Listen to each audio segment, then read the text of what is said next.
আসসালামু আলাইকুম বন্ধুরা, কেমন আছো? আশা করি ভালো আছো। আলহামদুলিল্লাহ আমিও ভালো আছি। তো সকাল সকাল এলাম রান্নাঘরে, বাসনগুলো ধুলাম, বাসনগুলো ছাদে নিয়ে চলে গেছিলাম, সিঙ্কে আর ধুলাম না। মানে ব্রাশ করবো, ফ্রেশ হবো, ছাদেই তো যেতে হবে, তার থেকে চলে যাই ছাদে। সব বাসনগুলোকে ওই ঝুড়িটাতে নিয়ে চলে গেছিলাম ছাদে। বাসনগুলোকে ধুলাম, ধুয়ে তারপর ব্রাশ করলাম, ফ্রেশ হলাম, নিচে এলাম, এসে এখন রুটি করে নিচ্ছি। কালকে যে বাপের বাড়ি গেছিলাম ওইখান থেকে তরকারি দিছিল মা, তো কালকে আর খেলাম না, তো রেখে দিয়েছিলাম। ভাবলাম রুটি বানাবো সকালে। রুটিগুলোকে বেলে নিই, অনেকটাই লেট হয়ে গেছে। খাবো কখন? তো রুটিগুলোকে আমি বেলে নিলাম, আর তোমাদের দাদা ভাই ছিল বলে আমার অনেকটাই হেল্প হলো। ও যে যখন কে বাড়িতে থাকে তখন কিন্তু আমার কাজের অনেকটাই হেল্প হয়। যখন বেশি কাপড় বেরালো আমি কেচে দিলাম, ধুয়ে দিলাম, ও মেলে দিল। আমি এখানে রুটিগুলো আটা মাখলাম, তার রুটি বেললাম। ওকে বললাম যে একটু সেঁকে দাও না গো, তুমি জলদি হয়ে যাবে, তুমি খেয়ে দোকানে যেতে পারবে। তো ওই দেখো তোমাদের দাদা ভাই রুটিগুলো সেঁকছে এখন। আর ছোট ছেলে সকাল থেকে মধু খেয়ে যাচ্ছে। মধু এই দেখো ওখানে চুটকু, এই দেখো আমার চুটকুট আজকে সকাল থেকে মধু খেয়েই যাচ্ছে। চলো বন্ধুরা, গরম গরম রুটি নিয়ে নিই। রুটি হয়ে গেছে, রুটি তার সাথে আছে গরম গরম ধোঁয়া ওঠা চা, আর আছে কালকে যে তরকারি ছিল ওই কালকে তরকারিটা গরম করে নিয়েছি। রুটি, তরকারি আর গরম গরম চা। চলো বের করিয়ে নিই। চা দেখেছো ফুটছে টকবক করে ফুটছে। আর ওখানে তো আমার রুটি এখনো চলছে সেকা, আর এখানে অলরেডি কতগুলো সেকা হয়ে গেছে।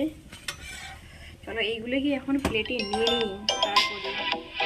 তো ফ্রেন্ডস, আমার এখন রুটি বানানো কমপ্লিট। এখানে সব তরকারিটা গরম করে নিচ্ছি, আর প্লেটে কিছুটা নিয়ে নেবো এখন খাবার জন্যে, আর কিছুটা রেখে দেবো। তো এখন তো বাজে প্রায় 9টা 9:30 মতো, এখন এইগুলোকে খাবো। আর 10টার সময় তোমাদের দাদাভাই যখন দোকানে যাবে তখন ওটাকে দেবো, চা বানাবো। আর তখন তো আর ও তরকারি দিয়ে খাবে না, যখনই খায় ও একবারই খায়, একটা জিনিস দিয়ে, বারবার খাবে না। তো তখন চা করে দেবো, আর এখন এই তরকারিটা দিয়ে খেয়ে নেবে। এরকম চা হয়ে গেলো আমার আর তোমার দাদাভাইয়ের জন্য চা নিয়ে নিচ্ছি। ছোটো ছেলে খাবে না বললো, ছোটো ছেলে বললো যে আমি মধু খেয়েছি আম্মাজি, আমি আর চা খাবো না, রুটি আর খেজুর গুড় দিয়ে রুটি খাবো। তো রুটিটাকে নিয়ে নিলাম প্লেটে করে, প্লেটে তো নিয়ে নিলাম, আর এখানে গরম গরম চা। তোমার দাদাকে বলছি আমার গরম গরম চা রেডি, পরোটা কী গো খাবে এসো। তারপর এখানটা দেখছো মানে ওই পা মোছাটা ছিল, মানে শীতের জন্য তো প্রচুর ঠান্ডা লাগে, ওই জন্য নিচেটাই বিছিয়ে রাখি, তাতে আর পড়ে গেছে জল, আরও ঠান্ডা লাগছে। আচ্ছা ধুয়ে মেলেছিলাম, ওইগুলো তো এখনও শুকায়নি, ছাদেই মেলা আছে। তো ওটা পা মোছা সব ধোয়া, এগুলোও বা ধোয়া। তো বসবো কিসে, কি নিচে আর বসবো? তো ভাবলাম এর উপরে বসে যাই, নিচেরটা আগে পেতে দিলাম, তারপরে তার উপরে এটা দিয়ে দিলাম, আর জলটাও লাগছে না আর ঠান্ডাও লাগছে না, এতে বসেই চাটা খেয়ে নেবো। আর তারপর রোদটা তো কালকে ভালো, মানে এত মোটা মোটা জিনিসগুলো শুকোতে তো সময় লাগবে, আর ছোটোবেলার রোদ কেমন। লবণের কৌটো অর্ডার করেছিলাম, চা নিয়ে নিয়েছি, অনেক দিনই হয়ে গেছে, কিন্তু এখনও বের করানো হয়নি। তো ভাবলাম বের করিয়ে নিয়ে উঠিয়ে দেয় কী হবে, আর মানে বের করালাম ওইটাতে লবণ। তো লবণের কৌটোটাও বেশ ভালো, দেখিয়েছিলাম ভিডিওতে আমার। তো আজকে ফাইনালি বের করলাম, ওটাতেই লবণ রাখবো।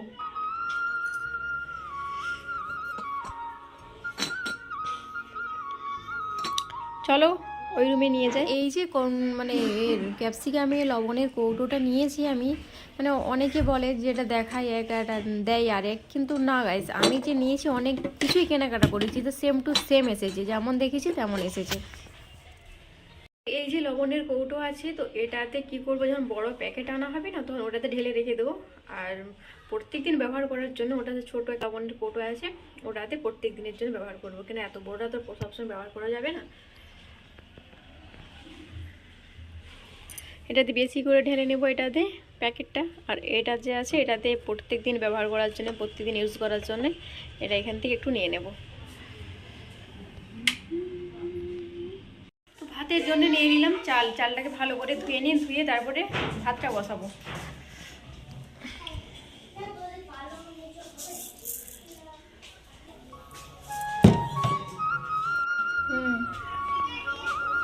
আর এটাতে বসিয়ে দিলাম জলটা একটু গরম হোক, প্রচুর ঠান্ডা।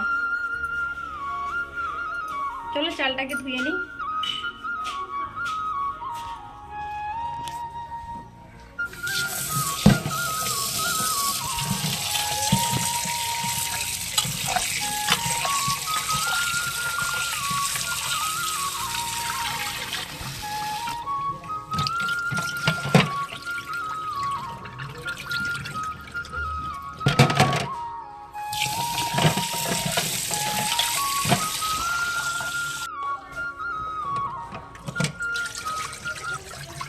সাইডে দেখছো জলখাবার যে করা হয়েছিল সকালে, তো ওইগুলো এখনও ধোয়া হয়নি। ভাবলাম যে ভাতটা বসিয়ে দিই, তারপরে না হয় ওইগুলো ধোয়া হবে। আর তোমাদের দাদাভাই দোকানে চলে গেল, রুটি করেছিলাম, রুটি করলে কোনো চাপ নেই, রুটি খেয়ে চলে গেল।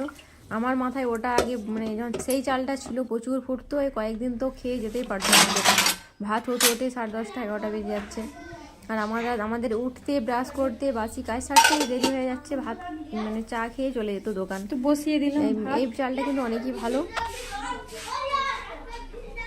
তো বন্ধুরা বসিয়ে দিলাম ভাত। ভাত আমার হয়ে গেছে। ভাত এই ভাতটা অনেকই ঝোল দিয়ে, নতুন চাল তো চালটা মানে একটু ফুটবে তাতে ভাত। আরেকটা যে চাল নিয়েছিলাম ওই মেন চাল, বাপরে বাপ, ফুটে তো ফুটে অবাক ফুটে। তো এই ভাতটা অনেকই ভালো। আর আমাদের গ্যাসে রান্না করে তো চাষের চাল খুবই ভালো। আমার আব্বারাই দিত, চালগুলো শেষ হয়ে গেছিলো, নতুন চালটা নিয়ে নিলাম। আর আজকেও এসেছে সে প্লেটওয়ালা। তো প্লেটওয়ালার কাছ থেকে ছোটো ছোটো দেখে 4টা প্লেট নিলাম চা খাওয়ার জন্যে। এখন ভাতটা উপর দিলাম, ভাত হয়ে গেছে। এই দেখো সেই 4টা প্লেট।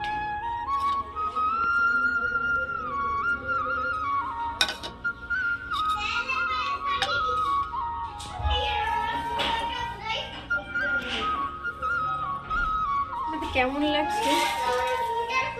সে ঘরে সোয়েটার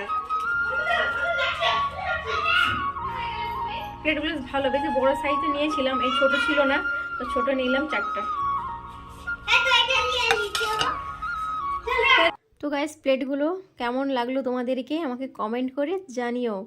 আর হচ্ছে ছোট ছেলে বড় ছেলে জানোই তো, 2 ছেলে যার বাড়িতে থাকবে মহাভারতের যুদ্ধ আরম্ভ হয়ে যাবে। সেই এখন যুদ্ধ হচ্ছে আমাদের বাড়িতে, বড় ছেলে ছোট ছেলেতে এখন। আর এখানে আলু মাখা করব, তো সকালে একটু ভাত খাবো। মানে আমি তো এমনিতেই মানে বেঁচে যাওয়া মানে কালকের ভাত তো খুব কম আমরা খাই না, খেলে মানে শীতের সময় তো আরও খেতে পারি না। কিন্তু আমাদের এই যে চাল, সরু চাল, তারপর হচ্ছে আমার আব্বা মা অনেক কষ্ট করে ধান মানে সিদ্ধ শুকনো করেছে এত শীতে। আর এই চাল ফেলতে আমাকে ইচ্ছে করছে না, তো ভাবলাম যতটুকুই ভাত আছে এটাকে আর ফেলবো না, এটাকে আমি খেয়ে নেব। তো গরম গরম আলু মাখা করলাম ব্রেস্তা করে। আর এখানে এই ভাতটাই বেঁচে গেছে, চালটা খুবই কম নিয়েছিলাম, 1 গ্লাস চাল নিয়েছিলাম। তো খেলো না, আর কী করবো, এটাই রয়ে গেছে। তো এত কষ্টের ধান শুকনো সিদ্ধ, মানে প্রচুর কষ্ট, আমার বাবা মা প্রচুর কষ্ট করেছে ধানের পিছনে, সেই ধানের চাল এটা ফেলতে কি আর ইচ্ছে করে? কেনা চালও দেখি ফেলা হয়ে যায়, যে চাল কিনে নিয়ে আসে যতই দামি হোক একটু হলেও ফেলা হয়, কিন্তু চাষি চাল আমি ফেলবো না, অনেক কষ্টের চাল এটা। এইমাত্র চান করলাম, এগুলো সব মেলেছিলাম ধুয়ে, কালকে তো শুকোয়নি, আজকে উঠালাম। চলো নিচে যাই। আর কটা এখন বাজে 2:18 বেজে গেছে, এখন আমার কাজ এখনো হয়নি। চলো, এই ছোটোবেলার জন্যে আর পারা যাচ্ছে না, বেলা যেন ছুটছে, তার সাথে আমরা ছুটতে পারছি না, আমরা পিছিয়ে রয়ে যাচ্ছি। কখন উঠেছি কোন সকালে। তো গাইস আজকের মেনুতে আমাদের অনেক কিছুই রান্না করে নিয়েছি, একটার পর একটা হয়ে গেছে। তো আজকের মেনুতে আছে এখানে ডাল আছে, এই পাতলা করে মসুরির ডাল, তারপর হচ্ছে শাক চচ্চড়ি, আর কালকে যে ওখান থেকে বেগুন নিয়েছিলাম, বেগুন পুড়িয়ে বেগুন মাখা করেছি, চালথা রান্না করেছি। আর এটা যে দেখছো সিম আর এই ভাজা, কফি ভাজা, এটা দিয়েছে আমার বড় শাশুড়ি। আর আলু মাখা আছে, তারপরে আছে আর একটা কী বেশ ছিল ভুলে গেলাম। তারপরে রেডি হয়ে গেলাম, সন্ধ্যায় একটু যাব, রেডি হয়ে গেলাম। এখানে গেছিলাম যে কাজের জন্য, সেটা আর হলো না গাইজ। তো ভিডিওটি আজকের মতো এখানে এন্ড করলাম। সবাই ভালো থেকো, সুস্থ থেকো, ফিরে আসছি নতুন একটা দিন, নতুন একটা সকালের সাথে। খোদা হাফেজ, গুড নাইট, বাই বাই।